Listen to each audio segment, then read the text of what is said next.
El conservadurismo siempre es expresión de una situación de poder, de empresarios frente a trabajadores, de blancos frente a negros, o indios o asiáticos, de ricos contra pobres, de una confesión predominante frente a otra minoritaria, y siempre o casi siempre de hombres contra mujeres. En las cuestiones de la dominación siempre hay alguien que se beneficia precisamente porque otra persona, pues claro, se perjudica. Las mujeres tienen el don terrible de que pueden sumar muchos perjuicios. El de raza, el de género, el de clase, el de edad, y casi siempre, en sea cual fuere la razón, el opresor, vaya por Dios, es un hombre. Y hablando de Dios, en el Génesis, Dios muestra una especial inquina contra la mujer, consecuencias necesarias de salir de una costilla masculina. Dios pidió a Adán ayuda para crear el mundo y a Eva la dejó fregando los platos del Edén. El hombre dueño de su cuerpo y también del de las mujeres. El derecho al aborto es entregar a las mujeres una libertad que a algunos les da miedo. Parece que a las mujeres las expulsaron 2 veces del paraíso. El Partido Popular fue fundado por un ministro de Franco. Franco le entregó a la sección femenina, dirigida por Pilar Prima de Rivera, la hermanísima, el control del auxilio social. Se encargaba de educar a las mujeres a ser buenas patriotas, buenas cristianas y, claro, buenas esposas, aunque las mujeres luego fueran golpeadas por sus maridos. Resignación, hija mía, es la frase que ha escuchado la madre del fusilado, la esposa del preso, la hija del desaparecido y, por supuesto, las mujeres que han reclamado sus plenos derechos como mujeres. Todas las que no han aceptado este papel han sido estigmatizadas por este credo conservador. La crisis en España la están pagando, qué duda cabe, las mujeres. Todo lo que deja el Estado o lo cubren las mujeres o cae en el saco del olvido. Y el Estado está dejando casi todos los servicios sociales, además, por supuesto, del enorme desempleo. Todos los hombres, todos nos beneficiamos del trabajar de más de las mujeres. Si se nos olvida, estamos siendo cómplices. Este gobierno que odia a las mujeres, si nos descuidamos, nos hace a todos verdugos. Y con tantos siglos de opresión, no cabe aquí ninguna tentación de la inocencia. Buenas noches, esto es La Tuerca y vamos a nuestra revuelta en el frenopático. Pero eso es nazismo puro. La Asamblea de Majaras, se ha reunido la Asamblea de Majaras, ha decidido mañana sol y buen tiempo. La Cenicienta es un ejemplo para nuestra vida por los valores que representa. Recibe los malos tratos sin rechistar. Busca consuelo en el recuerdo de su madre. ¿Qué es más progresista para usted? ¿La defensa de la vida y del derecho a nacer o la negación de la vida del nascituro? Pero es que sin la vida no existe el ser humano. Decir que un feto no es humano porque una bellota no es un árbol es como decir que una moneda de un céntimo no es dinero porque no es un billete. No se entiende cómo esto no pueda ser también un delito. La Iglesia ha dicho que su oposición al aborto no se dirige contra ningún partido ni personas y que lo que hace es dar voz a quienes no la tienen. En el año 2011 se realizaron casi 120.000 abortos. Luego habrá 120.000 españoles menos que podrían haber sido jueces, periodistas, políticos. Porque el aborto tiene poco que ver con ETA, ¿verdad? Sí, desde luego. Bueno, tiene algo que ver, pero en fin, no demasiado. Yo defiendo la vida. Porque el aborto viola el derecho a la vida de todos los niños que mueren abortados cada año. Esta mañana el Consejo de Ministros ha aprobado un anteproyecto de ley orgánica para la protección de la vida del concebido y los derechos de la mujer embarazada. Necesito su ayuda. Tengo que consultarle un terrible problema. Se trata de mi marido. Cada vez tiene peor carácter y nuestra casa está empezando a ser un verdadero infierno. Está siempre irritado y se pasa días enteros sin dirigirme la palabra. Tiene accesos de terrible cólera.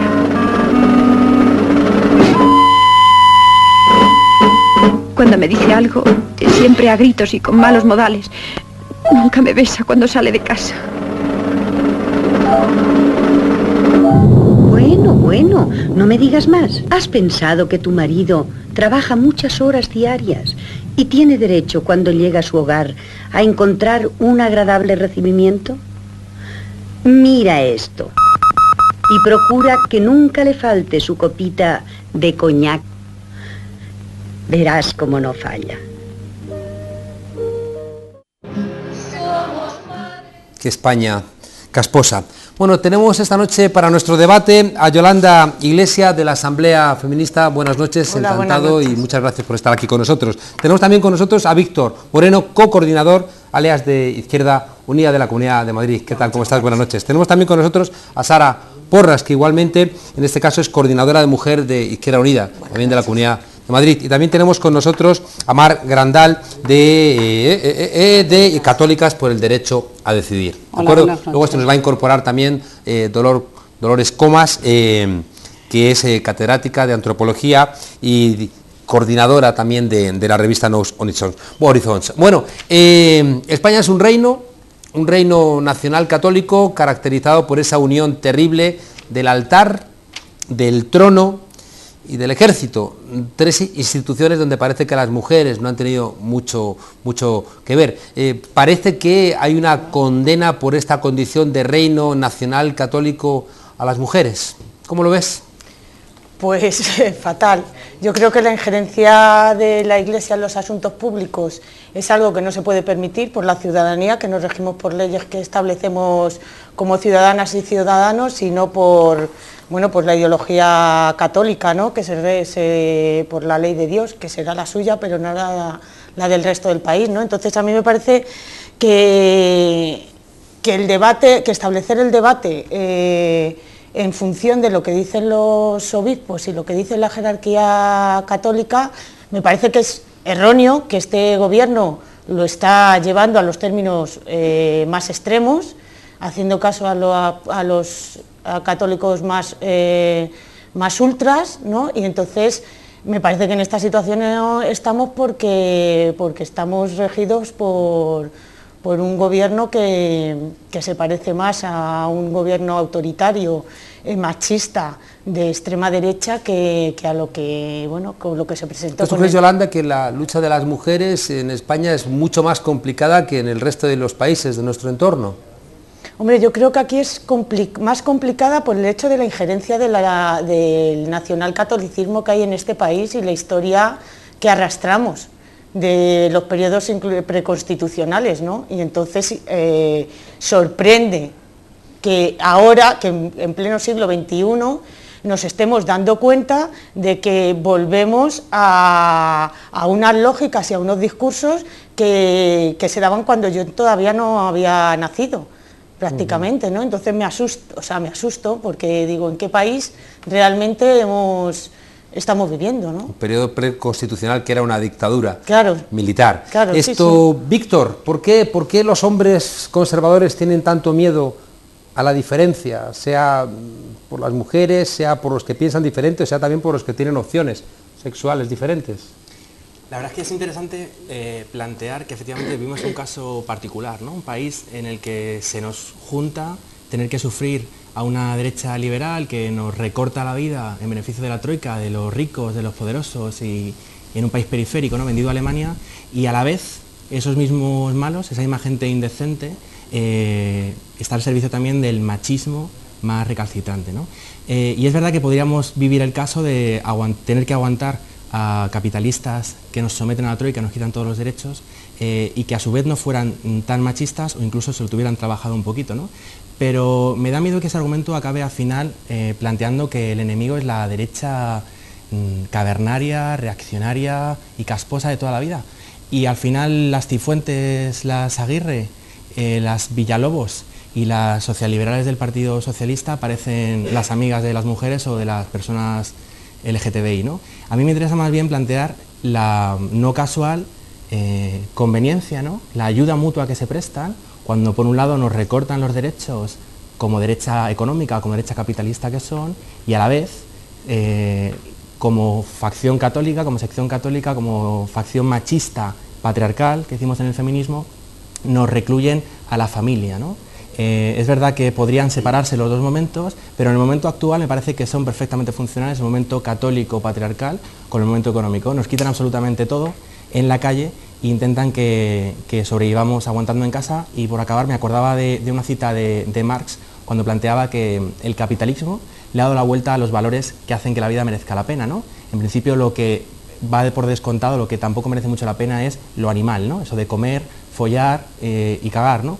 Y al final lo que merece la pena es lo que hace a la vida humana, ¿no? Poder dedicarte a la política, a la construcción de lo común, a la teoría y a la belleza, ¿no? Decía Marx, el capitalismo le ha dado la vuelta, ha hecho que el espacio público sea insoportable, porque es explotación, precariedad y alienación, y ha hecho que, como ese espacio público para la mayoría de la población es insoportable, se tenga que recluir y tenga al final una cosa que hace que por lo menos sea soportable, que es la familia y lo privado, ¿no? Entonces nos explotan en lo público, en el espacio público, porque han construido un espacio público invivible, y nos intentan recluir a la familia patriarcal y machista para ver si ahí nos contentamos, ¿no?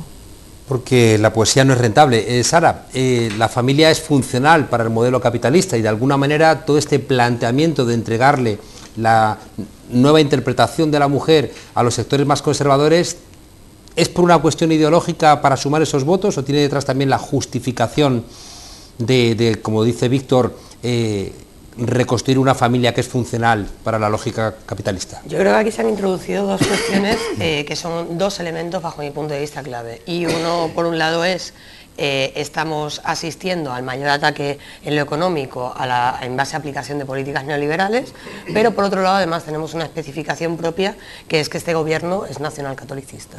Entonces, en ese sentido, y como bien se ha planteado aquí, hay dos lógicas que son totalmente confluyentes y tiene que ver con, por un lado, aplicar una serie de políticas que hacen que sea invivible, ¿no? Y que te recorten cada vez más derechos, y por otro lado, escenificar o poner en boga el ideal de familia burguesa, que el ideal de familia burguesa, como, y volviendo a lo que tú me planteabas, surge sobre todo a partir de la Segunda Guerra Mundial, es decir, con la vuelta de los hombres del frente, ese ejército de reserva que habían sido las mujeres, esas mujeres que estaban en la fábrica, era necesario que empezaran a tener una historia de éxito, un sentido común que las recluyera en casa, ¿no? Y todo el tema de la mística de la feminidad que empieza a pasar en aquella época, ¿no? Y de que una mujer puede ser feliz con un aspirador nuevo, tiene que ver con eso, ¿no? Con la vuelta al hogar.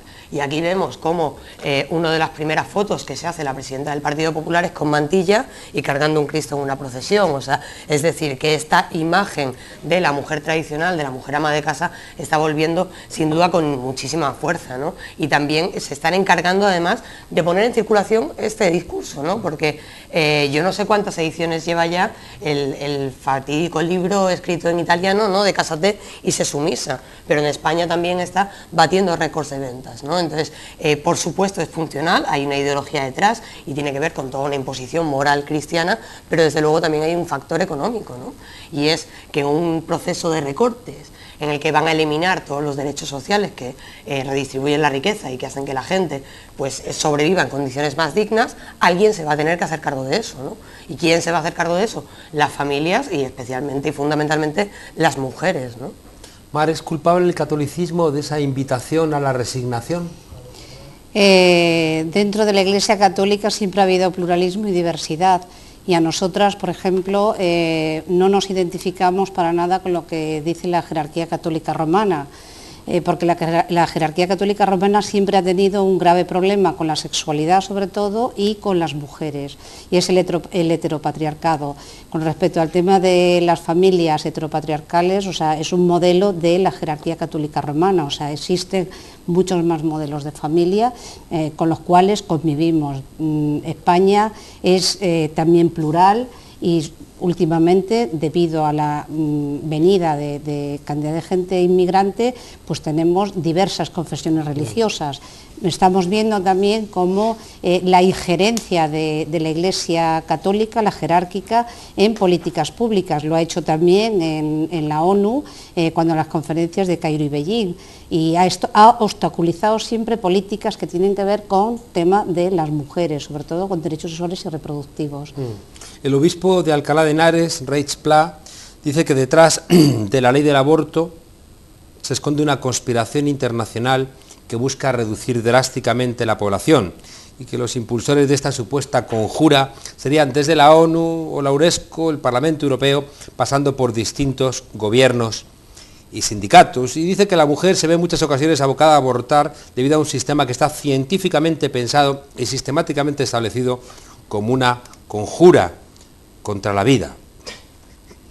Bueno, yo creo que el capitalismo es un sistema que está pensado para actuar directamente contra la vida, ¿no?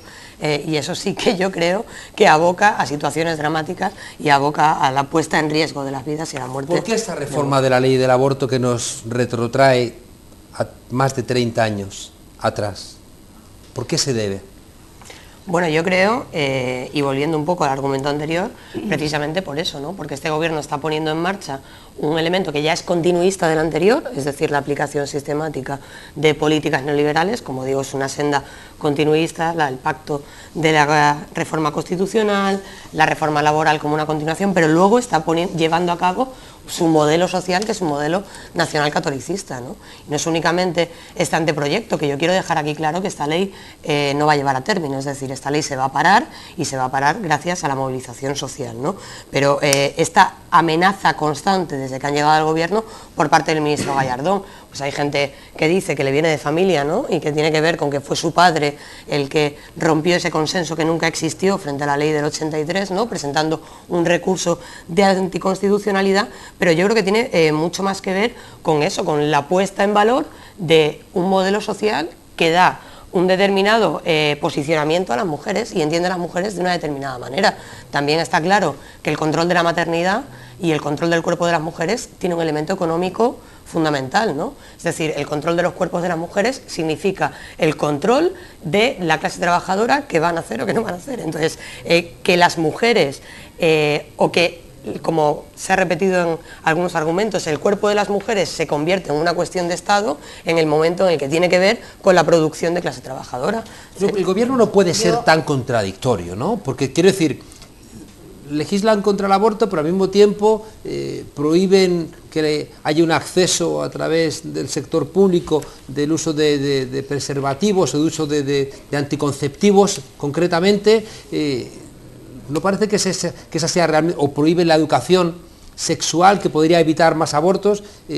Hay algo escondido en esta contradicción, ¿no, Mar? Yo realmente lo que quería decir un poquito al hilo de lo que decía Sara es que lo que le preocupa a la jerarquía católica es controlar el cuerpo de la mujer y los úteros de la mujer. Les importa la vida antes de nacer, les importa la vida después de la muerte, pero en la vida precisamente de las personas que estamos aquí no les importa, ¿no? O sea, yo no he visto en ningún momento cómo los obispos, no solo los obispos, ¿no? Sino los movimientos más conservadores dentro de la Iglesia, pues salen a la calle, las manifestaciones donde estamos todas y todos reclamando precisamente derechos que se nos están recortando día a día. O sea, desde que está este gobierno nos han estado recortando constantemente derechos y a las mujeres nos están diciendo a vuestras casas, a cuidar de vuestros hijos, a cuidar de vuestra prole.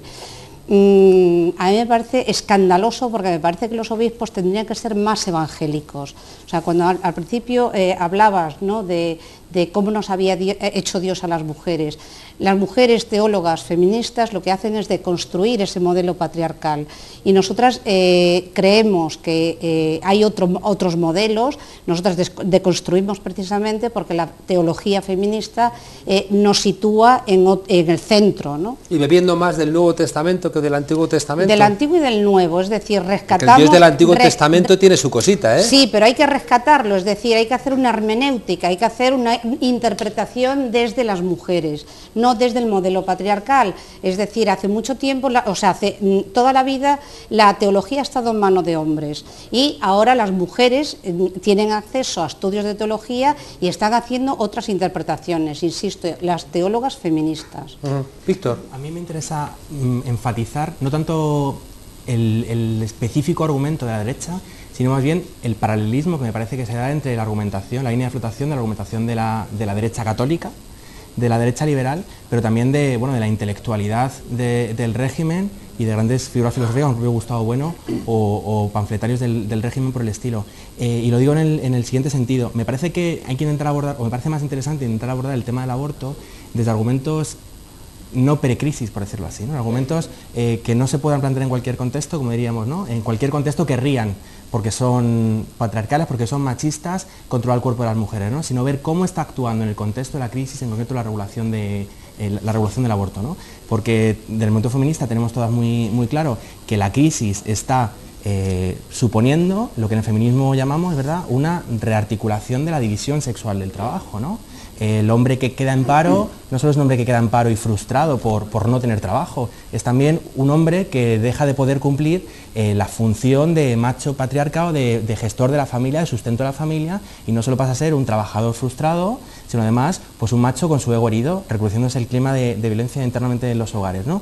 Que me parece más interesante plantear la cuestión de que, como decía al principio, por los efectos de la crisis los que con regulaciones como las del aborto repotenciar un modelo de familia que sea un poco la válvula de escape o la contención de todos los sufrimientos sociales que sufrimos, ¿no? Y me parece más muy significativo ver la analogía que la derecha en general utilizan estos términos respecto, por ejemplo, cuestiones como, por ejemplo, el matrimonio igualitario, el matrimonio entre personas del mismo sexo, ¿no? Parece que al final hay un peligro de que la población desaparezca, porque no estamos para abortar, y hay un peligro de que la población desaparezca porque estamos aquí casándonos entre bolleras y casándonos entre maricones, ¿no? Y la cuestión es que se empeñan permanentemente, y por supuesto vamos a poner en peligro las bolleras, los maricones y las mujeres que abortan, el sistema público de pensiones insostenible por nuestra culpa, ¿no?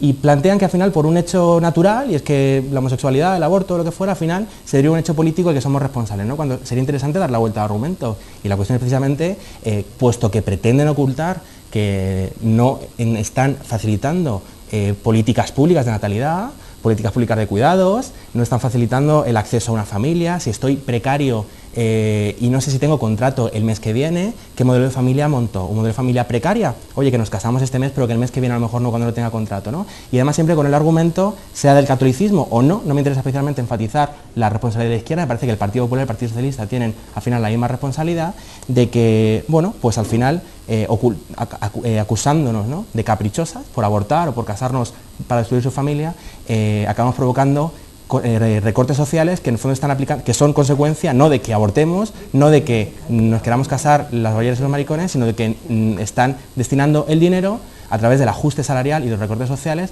al beneficio de los ricos, a salvar a los bancos y a la oligarquía, ¿no? Sara y después. A mí me parece interesante una cuestión que acaba de plantear Víctor, ¿no? Y yo creo que más que contradictorio es directamente hipócrita, es decir, vivimos en una sociedad bajo un gobierno que ensalza la maternidad como valor absoluto, ¿no? No hay nada mejor que ser madre, pero al mismo tiempo, y hilando de lo que se acaba de plantear aquí, no reconoce ningún mecanismo social que garantice esa maternidad, ¿no? Es decir, se criminaliza a quien no pueda ser madre bajo estas condiciones porque, por ejemplo, por poner como un ejemplo la Comunidad de Madrid, del año 2012 las tasas de escuelas infantiles subieron en un 175%, es decir, es totalmente impagable, ¿no? O sea, ahora se da la paradoja de que en Madrid es más barato una escuela infantil privada que una escuela infantil pública, y si vamos viendo los recortes en sanidad, es decir, en el resto de esferas, ¿no? Entonces, por un lado, tenemos una sociedad que en el discurso ensalza la maternidad, pero por otro lado en la práctica y en lo político, es decir, en condiciones materiales, no pone ningún recurso al servicio de ese sostenimiento de la vida y a garantizar. Por eso parece, da la sensación de que en el fondo hay como una estrategia de utilizar estos elementos como medida de disciplina social, que por supuesto afecta a las mujeres, quizá porque sabemos que en la historia las revueltas del PAN siempre las habéis empezado. Las mujeres igual dicen, bueno, vamos a controlar a las mujeres en cualquier ámbito de su libertad, porque en estos tiempos de crisis no vayan a ser ellas las que empiecen, ¿no?, con las revueltas. Yo es que, siguiendo con el hilo que dicen, yo creo que no es casual, que la crisis tiene, para legitimar esta brutal crisis y los brutales recortes que nos están afectando a todas y todos de una forma que nos lleva a la desesperanza, ¿no?, y a la reacción inmediata y necesaria, es porque hay una ideología que lo sustenta, y esa ideología es una ideología patriarcal, que sigue la lógica patriarcal. Y entonces ahí está la división, vuelta a la división sexual del trabajo, no se puede defender los recortes sin que exista un discurso y una ideología que los esté sustentando. Por eso habla el Gallardón de que la mujer, la maternidad hace a las mujeres libres, de que hay que proteger la maternidad como el derecho por excelencia de las mujeres. Por eso está toda la vuelta a las responsabilidades de los trabajos domésticos y de cuidados, vuelta a las mujeres. Habíamos vivido un cierto, un cierto espejismo, ¿no? Veníamos con uno bueno, pues estaba la ley de dependencia, que nosotras con la ley estaba también las leyes estas de conciliación, que nosotras como asamblea hemos sido muy críticas ante estas leyes, nos parecían insuficientes, pero bueno, venían a cubrir ciertas necesidades, ¿no? Todo eso se ha olvidado, y se ha olvidado porque tiene que haber un discurso que nos haga olvidar esas lógicas y que nos haga seguir pensando en que la igualdad es un derecho. Me gustaría entrar, porque luego vamos a tratar el tema laboral y vamos a tratar algunos otros asuntos, pero me gustaría ahora que nos centráramos en el argumentario conservador, ¿no? Es decir, cuáles son los elementos que ellos han pretendido colocar para justificar la necesidad de esta ley, ¿no? Vamos a ir por partes. Uno de ellos, por ejemplo, empecemos por el que más publicitaron, que era si las mujeres menores de 16 años necesitaban permiso o no necesitaban permiso para decidir abortar. Sí, Sara. Lo que pasa, y si me permites, yo plantearía que quien define en qué términos y cómo se desarrolla el debate realmente marca muchas de las respuestas que se van a dar en ese debate. Entonces yo creo que aquí la cuestión no es, que podemos entrar luego si quieres, en desmontar todo el argumentario falso que sustenta esta, como digo, por ahora amenaza, sino en de qué estamos hablando cuando hablamos de interrupción voluntaria del embarazo. Entonces yo creo que aquí ha habido una dinámica confundente, que se ha dicho de manera sistemática, que al final hace que olvidemos, bajo mi punto de vista, cuál es el problema esencial. Y el problema esencial es una cuestión de derecho a acceso a una sanidad pública y universal y derecho a una vida libre de violencia. Y con esto me voy a explicar. Es decir, de lo que aquí nadie habla o que se intenta evitar en el debate, porque está claro que las feministas hablamos mucho de esto, es que el problema social y sobre lo que los poderes públicos tienen que intervenir es sobre los embarazos no deseados. Es decir, el problema no es la interrupción del embarazo. La interrupción del embarazo es una medida que se aplica frente a un problema social que es anterior. Y cuando hablamos desde este punto de vista, podemos empezar a hablar de medidas generales, que aquí han salido algunas mencionadas antes, que creo que las has mencionado tú, que pueden evitar esta situación. Es decir, cuando hablamos de embarazos no deseados, tenemos que hablar de educación sexual sin ninguna duda, y tenemos que hablar de acceso a métodos anticonceptivos, y tenemos que hablar también de poner en cuestión el patriarcado en tanto en cuanto sistema de dominación de sexo-género que hace que las mujeres no tengamos autonomía para decidir cuándo, cómo y con quién queremos tener relaciones sexuales, ¿no? Entonces hay que poner en cuestión todo eso, pero también hay que hablar de violencia de género. Es decir, porque es una de las causas de los embarazos no deseados. Y hay que hablar también de qué mecanismos, hay que hablar de planificación familiar, hay que hablar de atención sanitaria universal, es decir, hay que hablar de una serie de elementos que evitarán y reducirán al máximo los embarazos no deseados, porque aquí no se trata de decir hay un grupo de mujeres o un grupo feminista que desea que el aborto se extienda, no, desea que ese derecho se garantice, porque de lo que se está hablando es de la vida de las mujeres, es decir, se está hablando de que en los países donde no existe una regulación que permita el aborto libre, las mujeres mueren por practicar abortos. Y según la Organización Mundial de la Salud, perdona que termino con esto, son 80.000 mujeres al año. Entonces, una primera pregunta es, ¿se podría hablar de paz social si no fueran mujeres las víctimas? Es decir, es que de lo que se está hablando es de poner en riesgo nuestra propia vida. No se está hablando de una cuestión más, pero eso siempre se deja como accesorio al debate, ¿no? Y parece que la derecha enarbola esa bandera y nos ha ganado el discurso de la vida. No, es que aquí estamos hablando de que, como ha comentado la compañera Mar, a la derecha le interesa la vida antes de que tenga lugar y justo antes de morir, porque también tienen que decir muchas cosas de la eutanasia, ¿no? No, y con la eutanasia también tienen que decir cositas, pero no les importa en qué condiciones se vivan esas vidas. Mar, unas leyes más restrictivas no garantizan menos abortos. Todo lo contrario, o sea, tanto la OMS como Naciones Unidas dice que las leyes restrictivas lo que hacen es que condenan a las mujeres a morir y a la mortalidad y a la morbilidad materna. En ningún momento nosotras, las feministas, queremos que las mujeres aborten, o sea, ninguna mujer en su sano juicio quiere que las mujeres aborten, ni las mujeres quieren abortar. Pero es una realidad, o sea, ha existido, existe y existirá. Lo que queremos es que haya políticas públicas precisamente de prevención. En la medida, curiosamente, o sea, los que quieren y hablan de defensa de la vida, están prohibiendo precisamente los métodos anticonceptivos y están prohibiendo también todas las políticas o obstaculizando políticas públicas para que las mujeres puedan tener acceso a métodos anticonceptivos y además de última generación, porque que yo recuerde, Anamato ha recortado hasta el punto que todos los anticonceptivos de última generación pues ya no están en el mercado.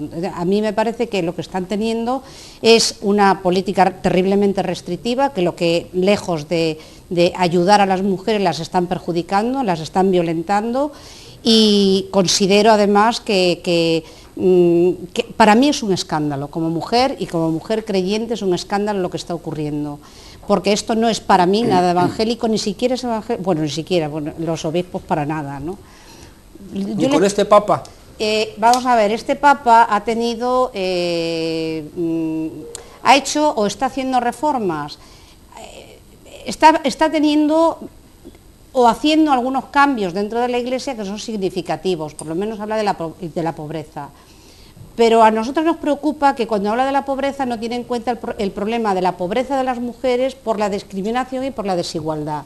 Entonces, ante eso, desde luego, sí que creo que el Papa debería tener en cuenta y no hablar tanto de los descartables, como ha hecho hace 2 semanas en una celebración de un bautismo, y tener en cuenta precisamente que las descartables son las mujeres, cuando no se les permite que tengan acceso a anticonceptivos ni a un aborto con garantías higiénico-sanitarias para que la mujer no se muera o se quede, por ejemplo, estéril o rompa el útero o tenga un problema grave con su vida. Y qué hipocresía que los que tienen dinero para poderse comprar en cualquier país del mundo un aborto sean los que niegan a las personas de clase media o humildes la posibilidad de hacer lo mismo en su país. Yolanda.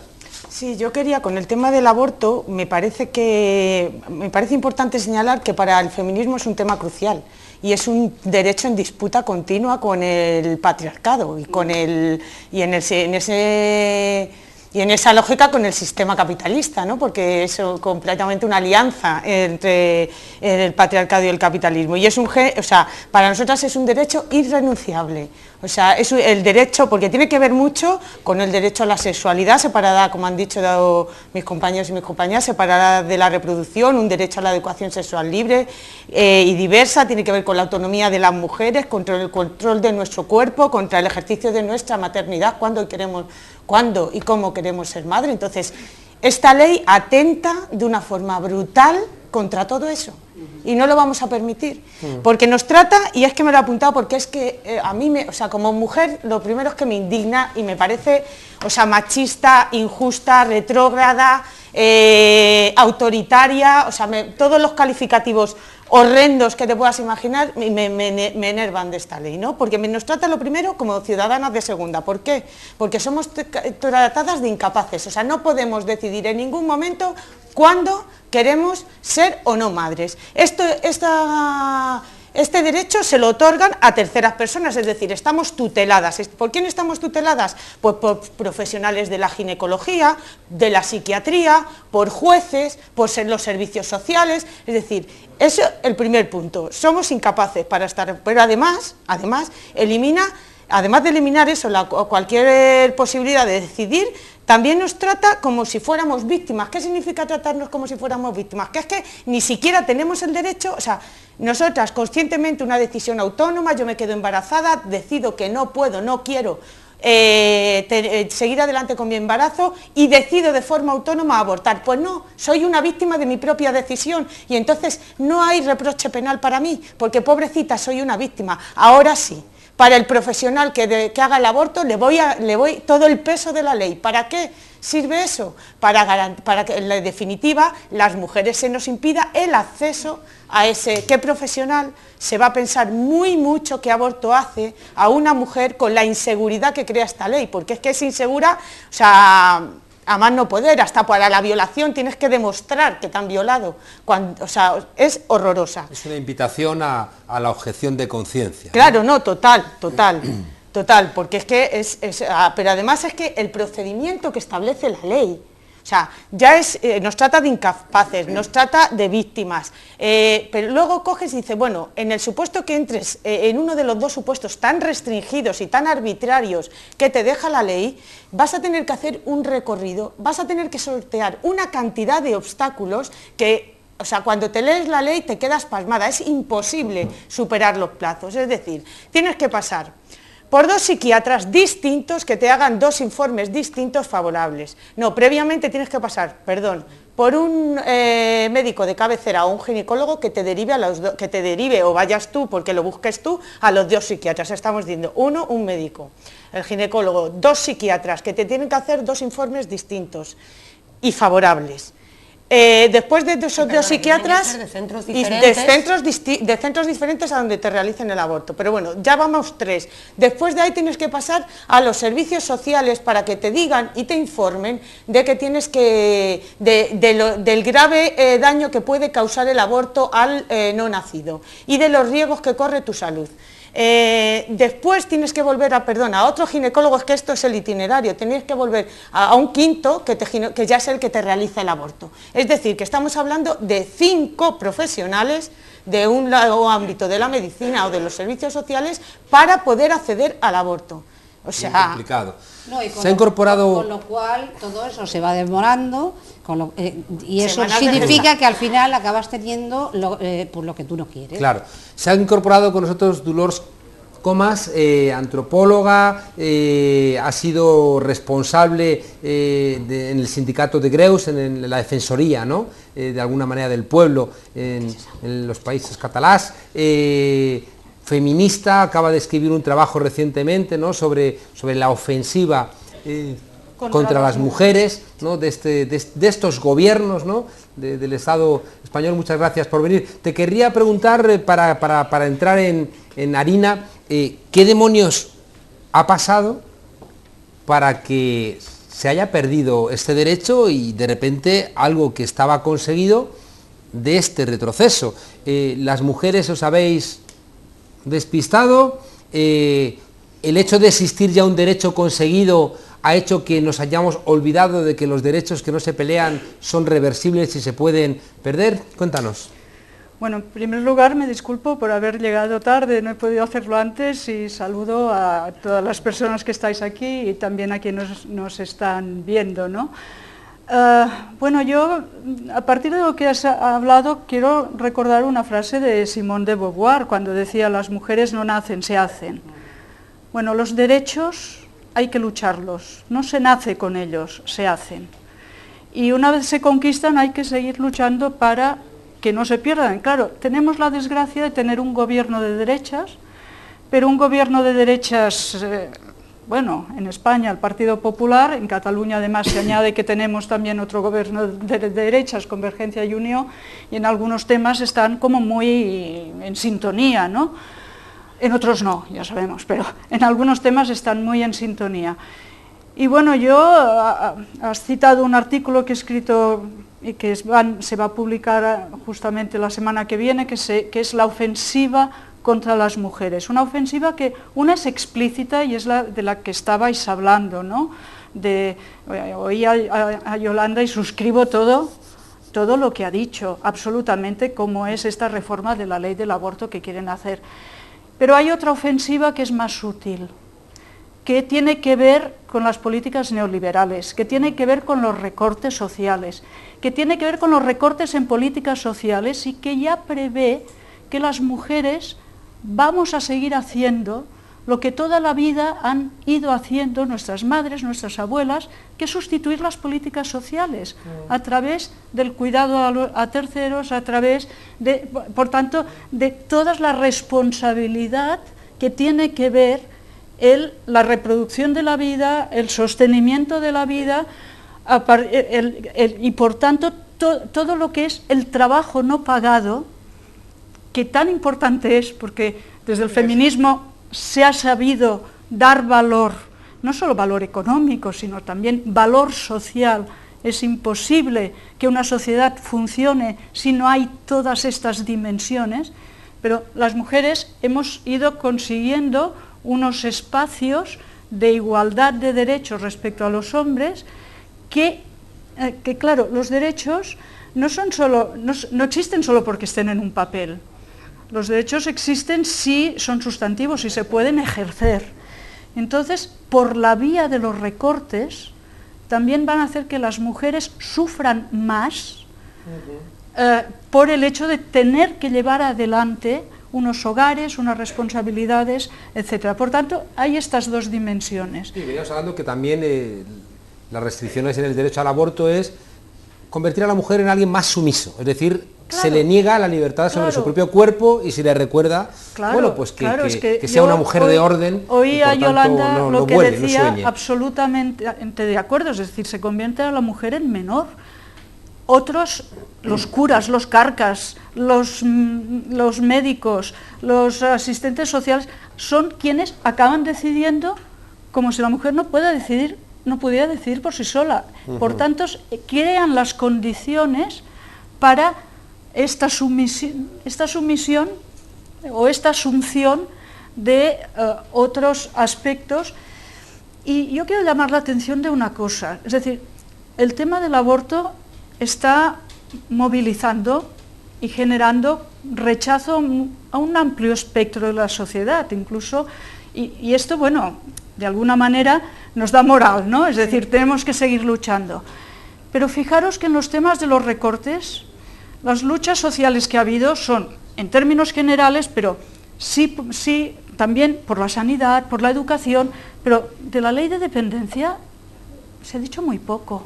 De estas dimensiones que yo estaba diciendo, de cómo las mujeres van a asumir el peso de lo que las políticas sociales no van a hacer, se está diciendo muy poco. Y la pregunta es, ¿qué es que estamos pensando todos que son cosas de mujeres? Y por tanto, no les estamos dando importancia. A mí esto me preocupa mucho. Víctor. Sí, yo antes de que dejemos el tema del aborto, me gustaría señalar, porque a veces nos olvidamos, ¿verdad?, también en el propio feminismo, de hablar de todas las mujeres, ¿no? Y me parece, por ejemplo, que con el tema de la transexualidad y las mujeres transexuales hay una analogía muy importante de modo de ver, ¿no? Decía hasta al principio y me parece clave, ¿no? No juguemos en su terreno, en sus términos, no debatamos según los términos que quieren para el debate, porque entonces habremos perdido de antemano si aquí el debate es cuando empieza la vida o cuando no empieza la vida, ¿no? Y si el debate es cuando empieza la vida, al final acaba esto pareciendo lo que siempre quieren que parezca, y es que al final la cuestión del aborto es una cuestión de el capricho, el feminismo, las feministas y la izquierda somos unas caprichosas, que defendemos unas mujeres caprichosas, ¿verdad?, que teniendo los medios para prevenir que esto pasara, no lo utilizan por irresponsables, y cuando ellas sí que defienden la cuestión del derecho a la vida y la responsabilidad, ¿no? Y ahí, al final, bajo la tutela psiquiátrica, psicológica, las que se lo tienen que autorizar, ¿no? Y cuando decimos en la reivindicación del aborto, lo que estamos diciendo es no contestar a ese argumento, sino especialmente desmontar los términos de argumento. Lo que estamos diciendo es, no seáis falsas. ¿Cómo que somos nosotras las caprichosas? ¿Cómo que defendemos nosotras una cuestión individual de un capricho personal?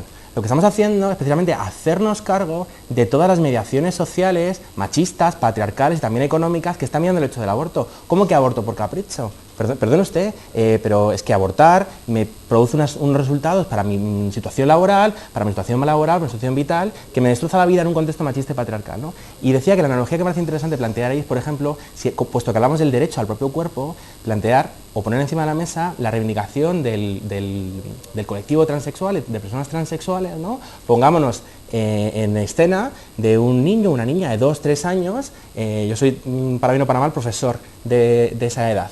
Y es espectacular cómo a día de hoy siguen teniendo una mediación de género que les obliga a tener unos comportamientos absolutamente cerrados y autolimitados, ¿no? De forma tal que, bueno, de un Juanito no puede llorar porque eso es de nenas, no puede jugar con muñecas porque eso es de nenazas, y no puede hablar a sus amigos porque eso es de maricones. Y Julieta no puede subirse al árbol porque eso es de machorros, no puede jugar con juguetes de niños porque eso es de machorros. Un niño de 3 años, una niña de 3 años, no tiene la capacidad, la madurez psicológica, de desarrollo personal suficiente para decir con 3 años, qué lástima, ¿verdad? Yo con 3 años en el cole, haber nacido en un sistema heteropatriarcal y capitalista, ¿verdad? Con un binarismo de género, a ver si me deconstruyo y me hago queer cuando me haga mayor, ¿no? No, lo que piensa un niño y una niña de 3 años con total naturalidad es, si todas las facetas de mi vida, piensa Juanito, que me gustan hacer, como es darle beso a mis amigos o usar una bicirrosa, son de niñas, el silogismo que hace un niño y es perfectamente racional y razonable es evidente, y es si todo eso es de niñas, Leche está muy claro, es que yo soy una niña.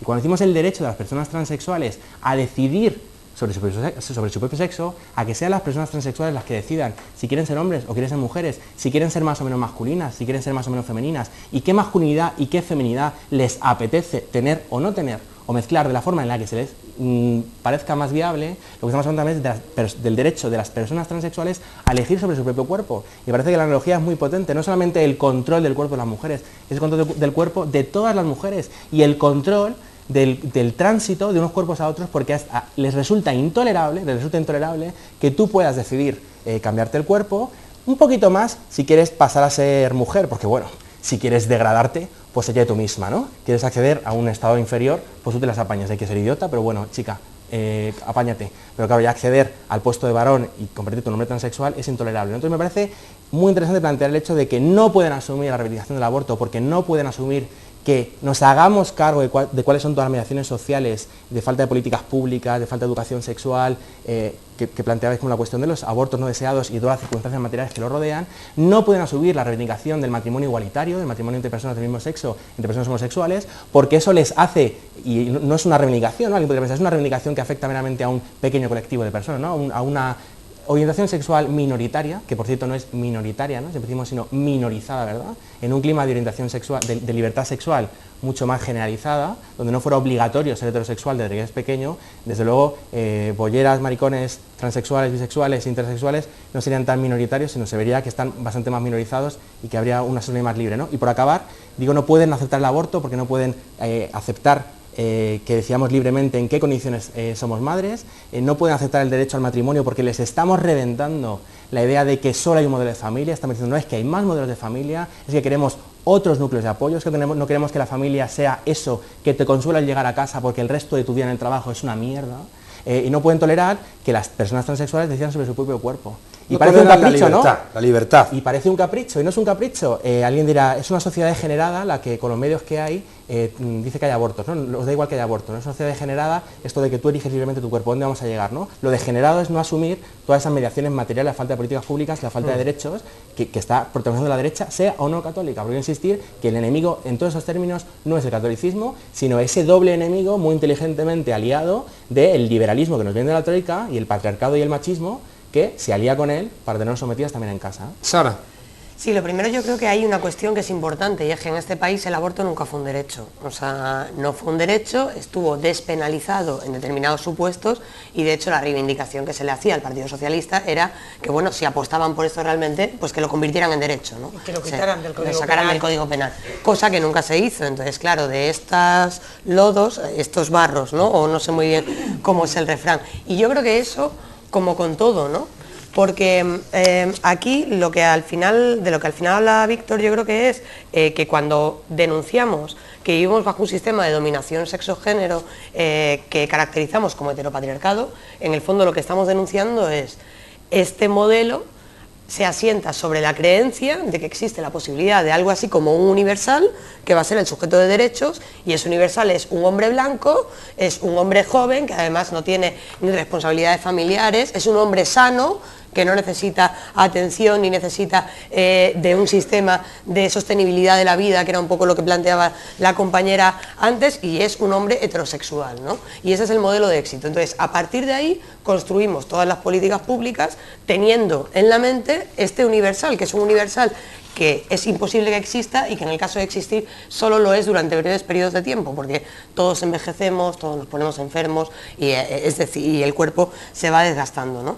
Pero este elemento que parece como muy obvio está tan arraigado en nuestras sociedades que tampoco fue puesto en cuestión por el Partido Socialista cuando, por ejemplo, introdujo la cuestión de la dependencia o introdujo ese tipo de elementos, ¿no? Es decir, se pretendía un discurso de falsa igualdad de género dentro de un modelo que por definición es desigual y por definición es injusto. Es decir, no puede haber igualdad de género dentro de un modelo capitalista que se construye sobre injusticias y desigualdades. Entonces, al no poner en cuestión toda esta estructura, al final, tanto la dependencia como el resto de desarrollos en políticas sociales que de alguna manera podían favorecer la conciliación, eran completamente endebles y realmente nunca fueron ese pilar del estado de bienestar que intentaron vendernos. Por lo tanto, ni se generó sentido común porque entendemos que el Estado es sobre todo idea, ¿no? Y en esa idea es construir un sentido común, ni se generó sentido común en torno a la necesidad de poner en el centro la sostenibilidad de la vida,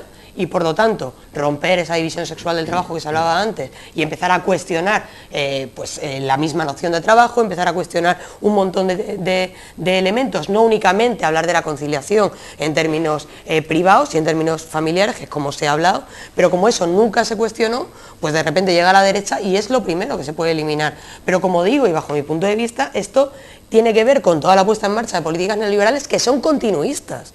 Es decir, que es que no es que de repente sí, ahora hay más fiereza, hay más tal, pero esto tiene que ver con que en un momento determinado los dos grandes partidos del régimen deciden que ante todo se va a pagar la deuda y que el resto de las vidas, sean invivibles o no, no van a ser prioridad del Estado.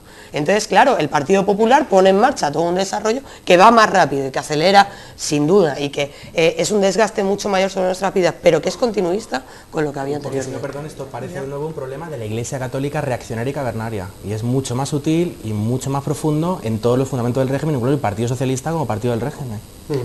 Quería plantearos, por pasar a otro de los temas en la línea de lo que está contando Sara, sí que es cierto que estamos ante un cambio en el mundo del trabajo. Parece evidente que la revolución tecnológica ya no genera empleo, y a diferencia de otros momentos de la historia donde sí los desarrollos tecnológicos generaban, al tiempo que destruían otros empleos, unos nuevos, parece que ya no es el caso.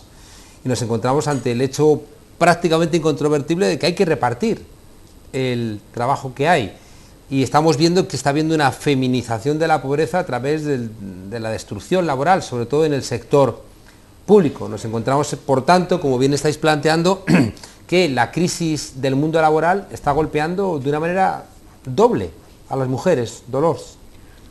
Bueno, ya lo creo. Yo, para empezar este tema y darle continuidad con los aspectos que tratábamos antes, quiero un poco plantear qué significa el desmantelar la ley de dependencia, por ejemplo, porque era una manera de crear determinados empleos vinculados a los cuidados.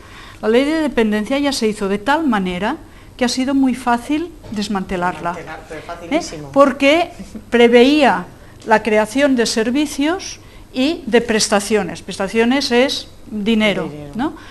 Y de hecho, aunque ponía que era excepcional que se dieran prestaciones porque lo que se necesitaba era más bien servicios, en la práctica puedo asegurar que ha sido al revés. Es decir, como iba, digamos, es una ley que ha ido por detrás de las necesidades de las personas para poder ir más rápido a la atención de las personas dependientes, entonces se han dado prestaciones y no se han creado servicios apenas. Y incluso otra cuestión, es decir, ha aumentado la mercantilización, porque el dinero público fue en buena medida a pagar, digamos, plazas privadas de residencias, sociosanitarios, etc. Bueno, la ley de dependencia ahora prácticamente se ha desmantelado simplemente por los recortes. ¿Esto qué ha significado? Las personas que estaban cuidando en las casas eran básicamente mujeres.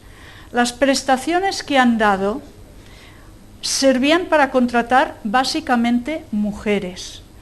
En el caso de las cuidadoras familiares, la reforma de la ley eliminó el que el gobierno asumiera la seguridad social de estas personas. Y de un tris, más de 100.000 personas en España, casi todas ellas mujeres, perdieron esta posibilidad de tener seguro social y además se les disminuyó muchísimo la prestación que se recibía. Y las personas dependientes que eran cuidadas, ¿qué pasa con ellas? Pues van a seguir cuidándose. ¿Cómo? Pues a través del trabajo no pagado de estas mujeres. Por tanto, esta es una dimensión, es decir, esta ley podía crear empleos. No solo los ha creado, sino que los ha descreado. Pero por otro lado, la feminización de la pobreza va más allá de esto que estoy diciendo, ¿no? Yo un poco esto lo comentaba por lo que se ha señalado de cómo se hicieron unas determinadas leyes que de hecho no rompían los esquemas de género, sino que se asentaban en ellos, no rompían las desigualdades de género, sino que se asentaban en ellos. Entonces, en un sistema desigual, en un sistema que está precarizando los empleos, en un sistema que las mujeres cobran menos que los hombres, incluso por los mismos empleos, aunque esté prohibido por ley, la situación de precariedad está afectando muchísimo a las mujeres y está afectando lo que es llevar adelante las familias, el cuidado de los hijos, el cuidado de las personas dependientes. Por tanto, estamos en una situación en que efectivamente las mujeres se ven mucho más afectadas por las condiciones económicas que son gravísimas y que afectan, que además sabemos que son injustas, es decir, que los más ricos ganan más y que los más pobres están en peor situación, y en este contexto las mujeres, cuanto más pobres, en peor situación también. Qué endeble edificio ha dejado el señor Zapatero, que después le pide al señor Blair, el de las Azores, el genocida de Irak, junto con Aznar y con Durão Barroso y con George Bush, le pide que le presente sus memorias, ¿no? Luego el Partido Socialista mira a Zapatero como, en su primera legislatura, como la gran gloria, y parece que su obra, pues eso, viene el lobo feroz, sopla al tejado y se cae. ¿El edificio Yolanda? Sí, yo era un poco con lo que hablabais, ¿no? Que con el tema de la ley de dependencia, nosotros en la Asamblea hicimos cuando el anteproyecto de ley de dependencia, hicimos un análisis de la ley de dependencia desde la perspectiva feminista.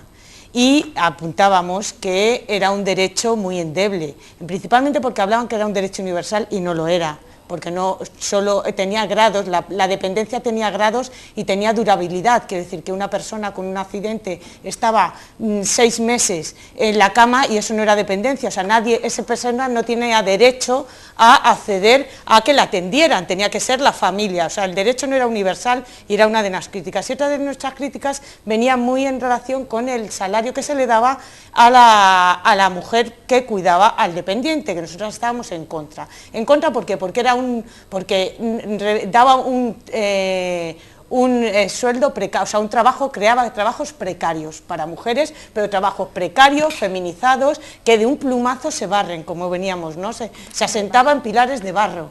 Entonces, en cuanto ha venido la lluvia y ha diluviado un poquito, se ha ido todas esas políticas que se asentaban en un sistema de igualdad muy formal, muy de papel cartón, ¿no? Pues se iba. Y luego, por otro lado, un poco también hablando claro, que ha sido muy fácil desmembrar todos esos derechos que parecía que teníamos, ¿no? Y luego, por otro lado, cuando hablas del empleo, a mí me parece que la lógica, que estamos en una época crucial, la lógica capitalista se ve no funciona y nos han vendido una cosa que ahora estamos sufriendo y estamos viendo que nos lleva a unas lógicas de mayor desigualdad, mayor pobreza, mayor precariedad. Eso lo estamos viviendo ya.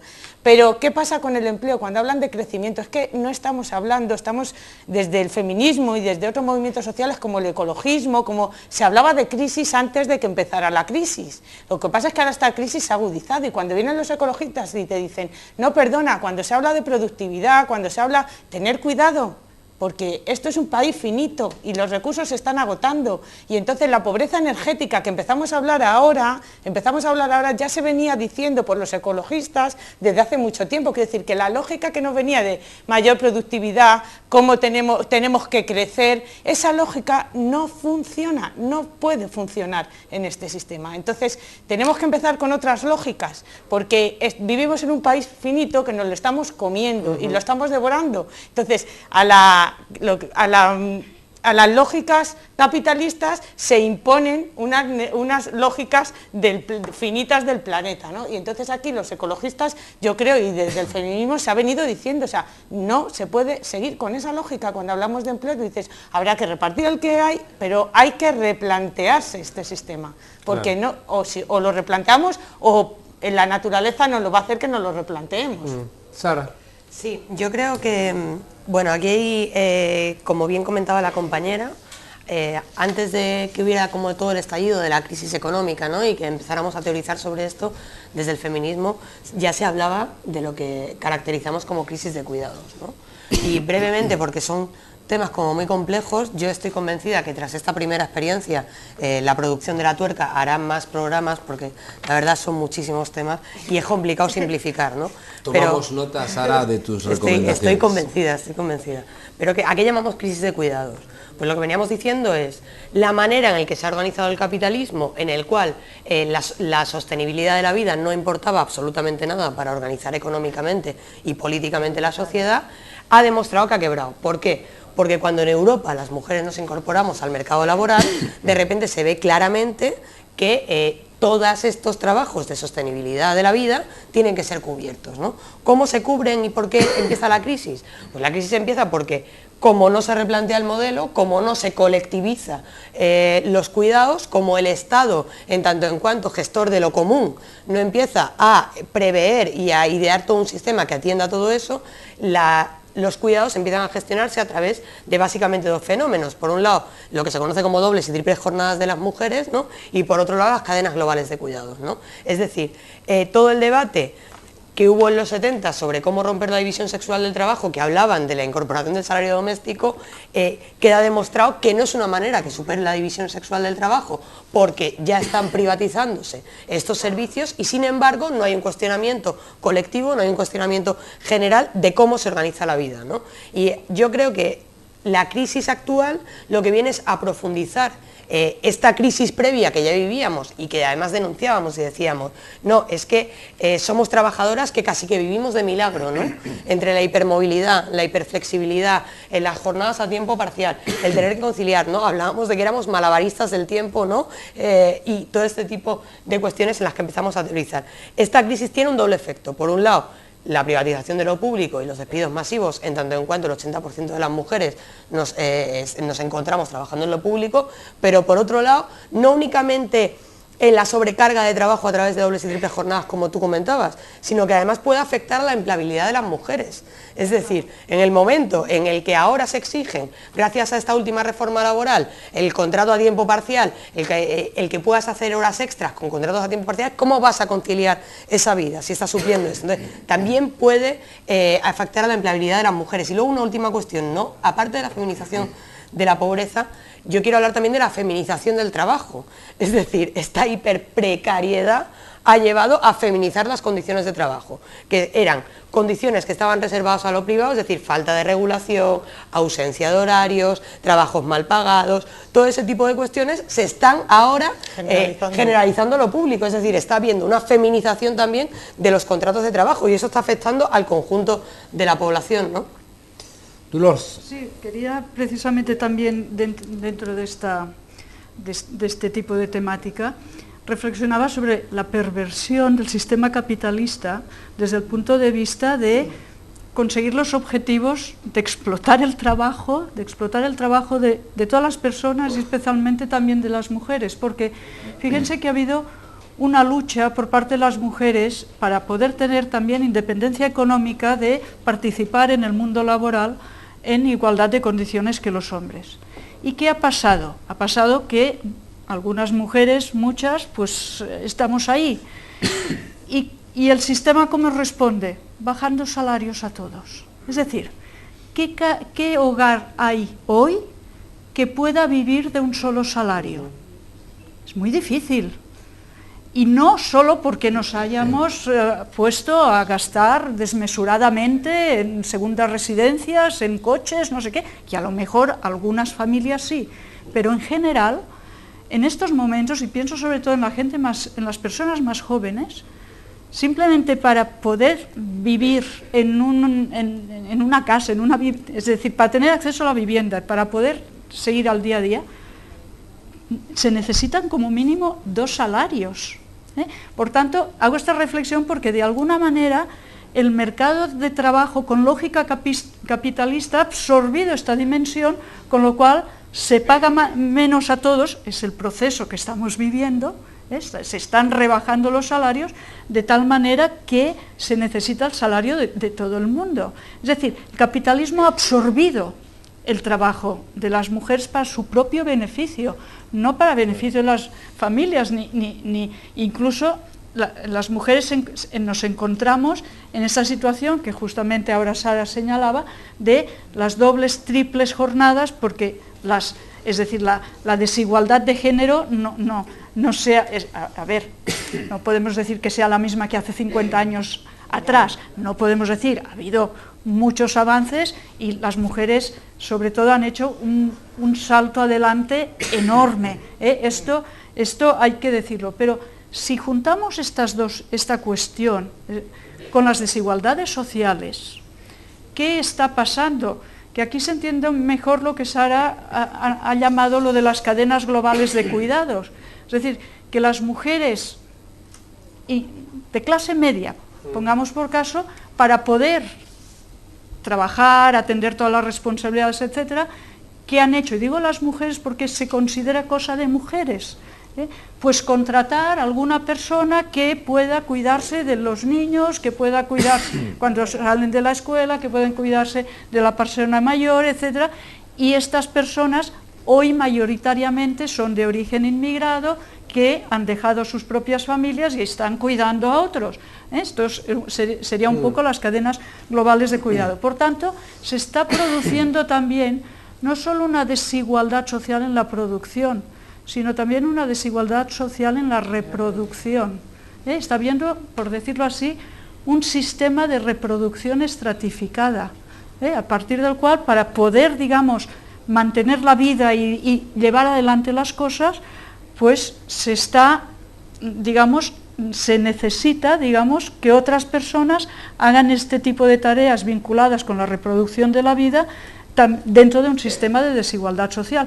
Por tanto, el feminismo, pero no solo el feminismo es porque tiene más conciencia de esto, pero la sociedad como un todo, si queremos luchar contra las injusticias sociales, es combatir las desigualdades sociales y combatir las desigualdades de género, porque están entramadas dentro de un mismo sistema. Y por lo que dices también en una lucha internacional, ¿no? Porque eso que tú hablas es lo que alguien ha denominado ese trasvase global de corazón, ¿no? Donde la inmigración desempeña un papel esencial, por supuesto, ¿no?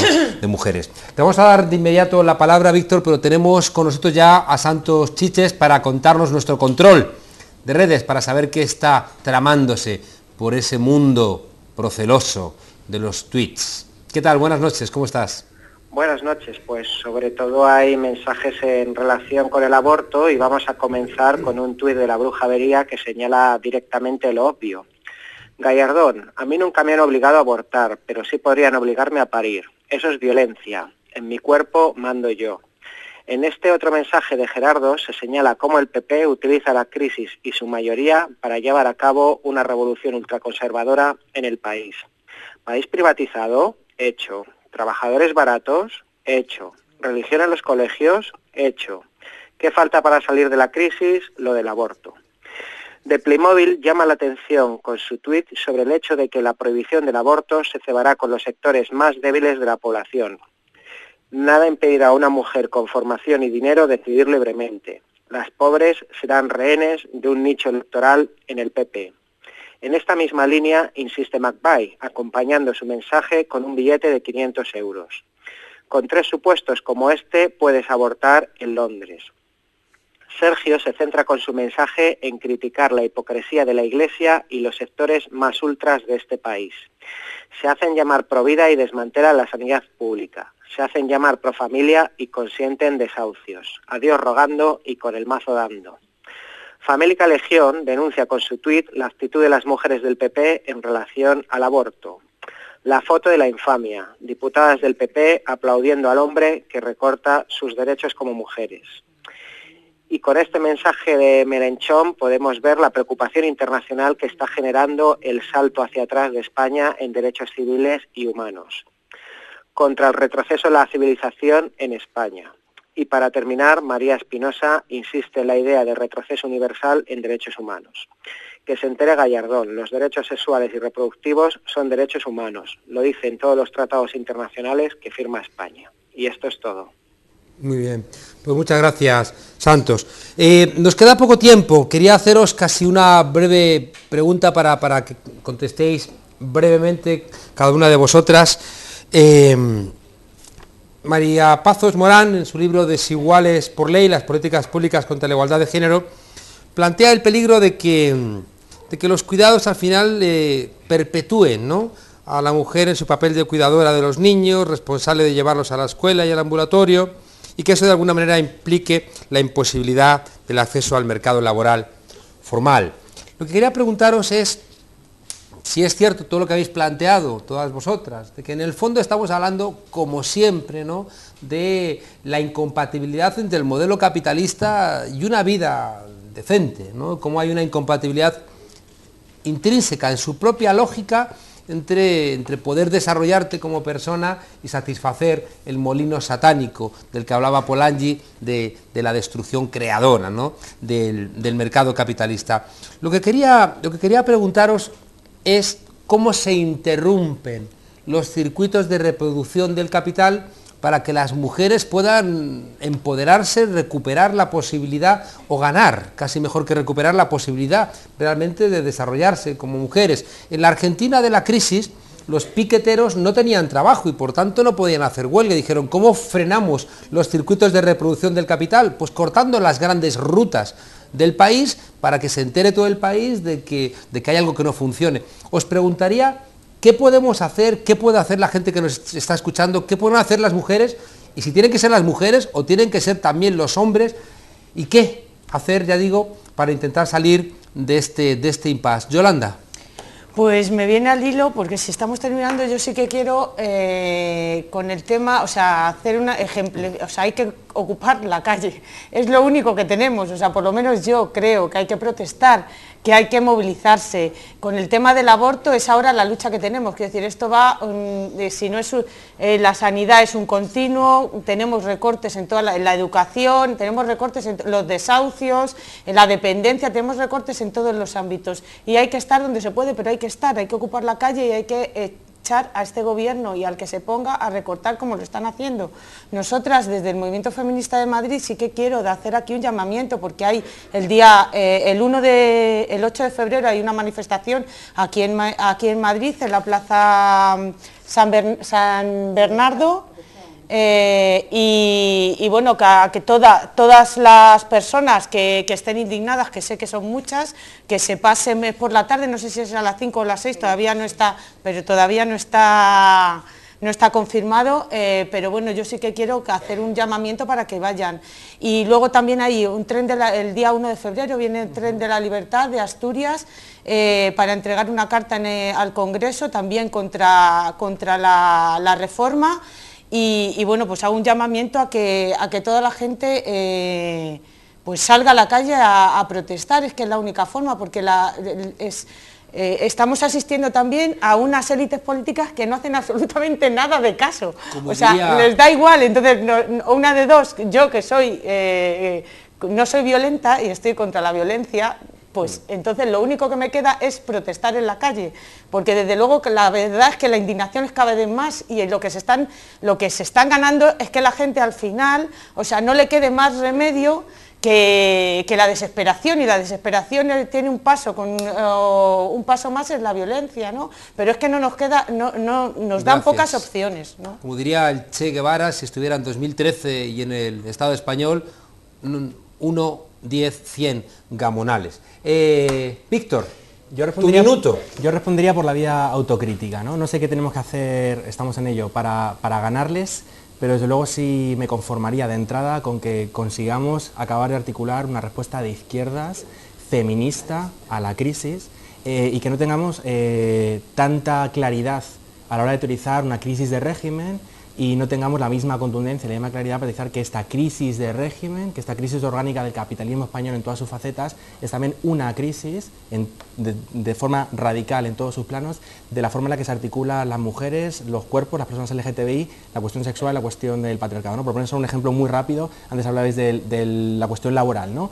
Pues articulemos una izquierda feminista que aborde la cuestión laboral, la cuestión del trabajo, también de una perspectiva de clase, porque son mujeres de las capas populares, de la clase trabajadora, las que van a limpiar ahí están las mujeres de mi familia, las casas de las mujeres altas ejecutivas, ahí está la cuestión de la raza, porque son las mujeres migrantes las que van a limpiar esas casas, y una izquierda y un feminismo además que sea un feminismo de todas las mujeres y un feminismo que entienda que la lucha LGTBI es parte fundamental de la lucha feminista, que en ese sentido todas somos mujeres, que tenemos una comunidad de movimiento. Solo por poner un ejemplo, nos preguntan mucho por qué, por ejemplo, planteamos que el orgullo LGTBI o que el feminismo al final tiene que ser de izquierda si quiere ser de verdad orgullo y quiere ser de verdad feminismo, ¿no? Y que por qué hablamos del trabajo el día del orgullo. Pues acabaría con un ejemplo simplemente diciendo, claro, si queremos plantear que las transexuales acaban en la prostitución necesariamente, que con la reforma laboral te echan no solo por ser trabajador, sino por tener pluma, que si vas a una entrevista en El Día tienes que ocultar que eres bollera o no te van a contratar ni como reponedora,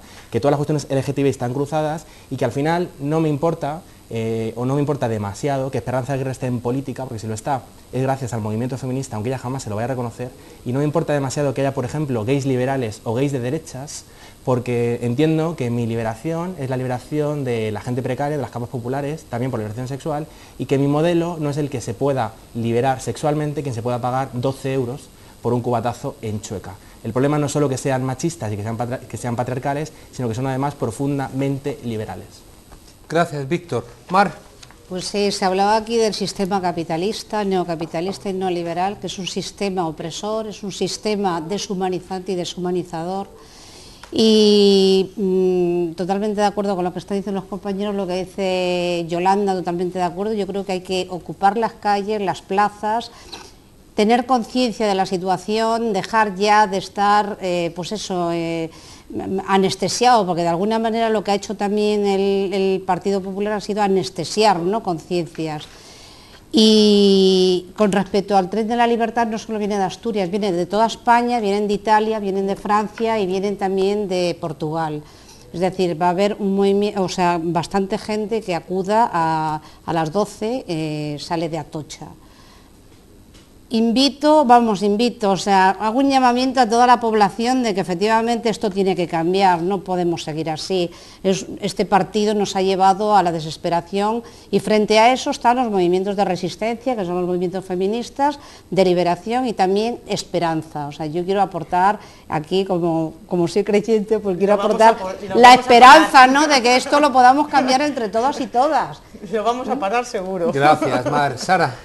Bueno, yo iba a empezar diciendo que iba a hacer una intervención un poco polémica, pero la verdad es que el compañero Víctor me ha abierto el camino. O sea, yo creo que el problema ya es una cuestión por parte de la izquierda. Es decir, si las organizaciones políticas y todas las propuestas de izquierdas que existen van a entender que cualquier propuesta de emancipación y cualquier propuesta alternativa tiene que ser una propuesta del 100% de la sociedad.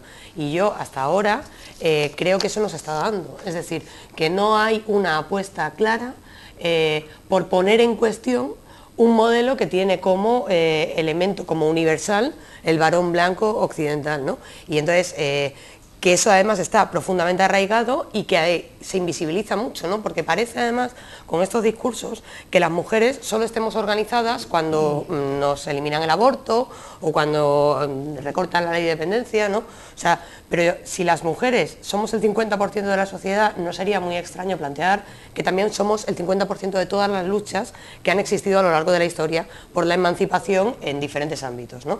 Y que sin embargo lo nuestro siempre es un para después. Es decir, después, el mañana, bueno, pues en el mientras, el problema yo creo que está ahí y son los compañeros, ¿no?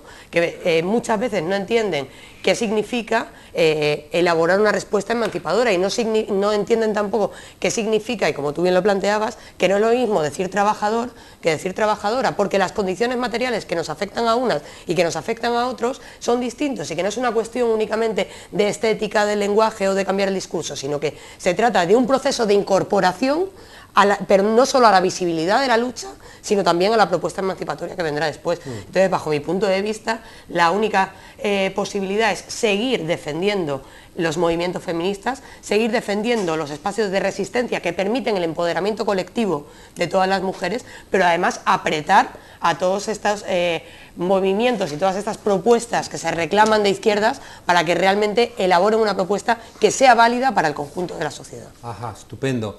Dolors. Yo invito a los hombres que se impliquen en esta lucha.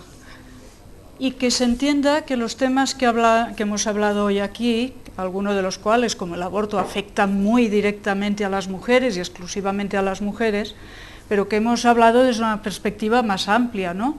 Y por tanto, que aquello que se considera cosa de mujeres se entienda que es cosa de toda la sociedad, que por tanto todos los derechos que ahora, digamos, están en cuestión y muchos de ellos afectan directamente a las mujeres, es un problema de toda la sociedad, de todos y todas.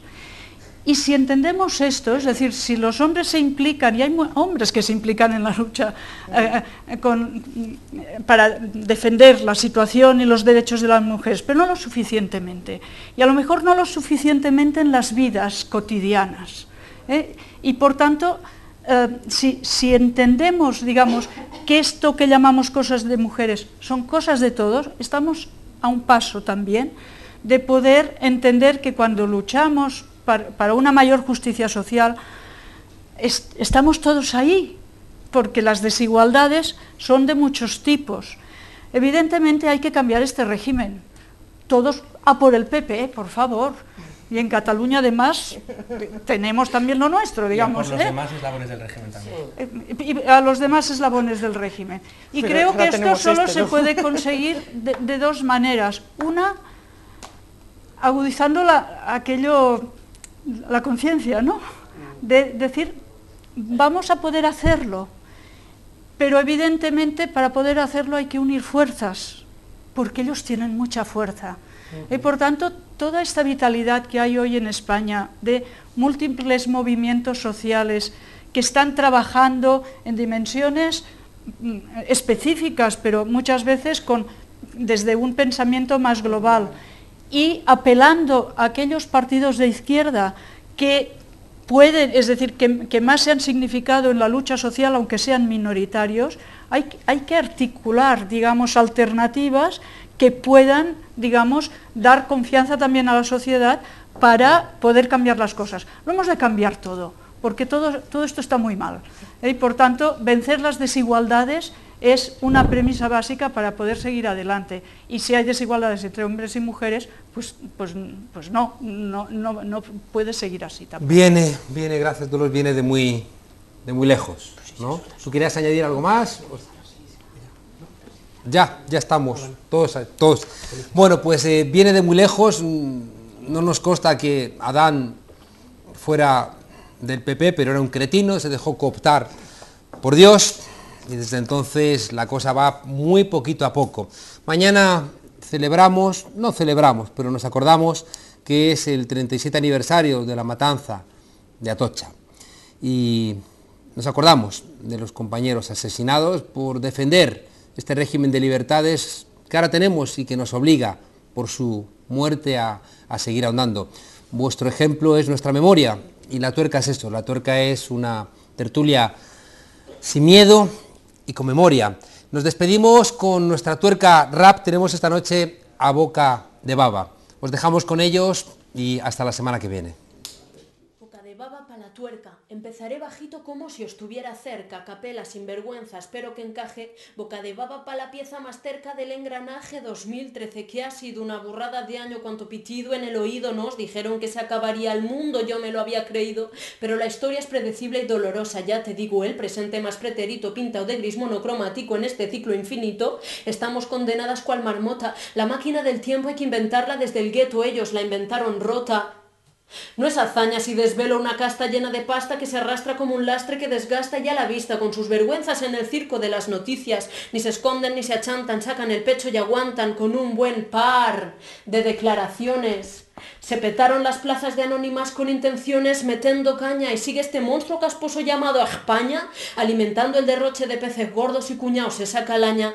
Iglesia y Estado abriendo la boca sobre nuestros coños. Estoy hasta el puño, más alto que el moño. ¿A quién engañan? Autogestión de los abortos, alianzas solidarias, legalidad no es requisito necesario para elaborar nuestras prácticas. Marketing del Vaticano, estrategia sin tapujos para tus ojos. Pondremos un papa rojo mejor que el Rottweiler nazi y una frase con buen gancho. borracho, cuando ruego a Dios, me mojo.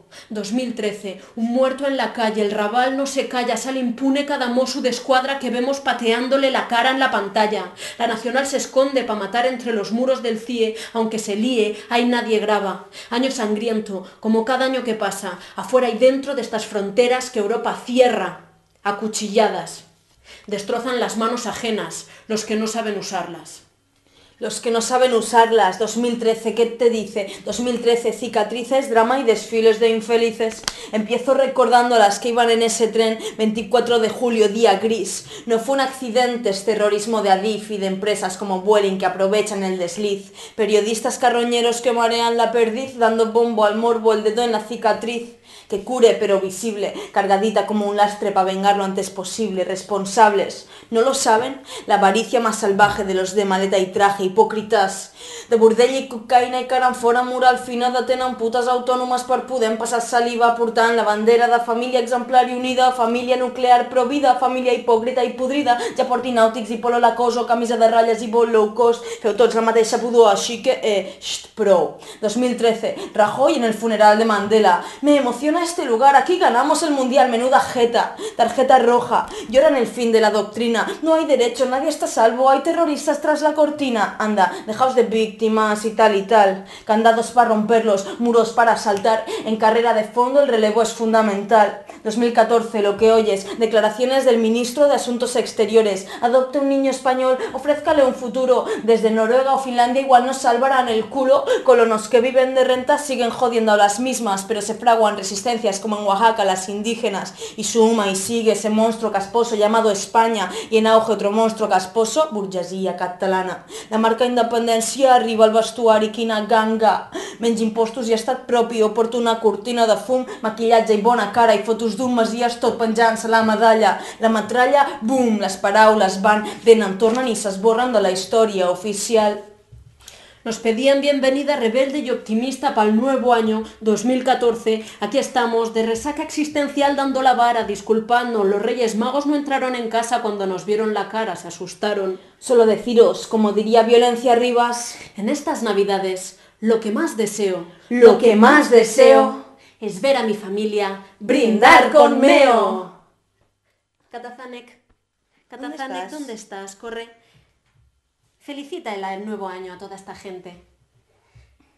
Felicidades.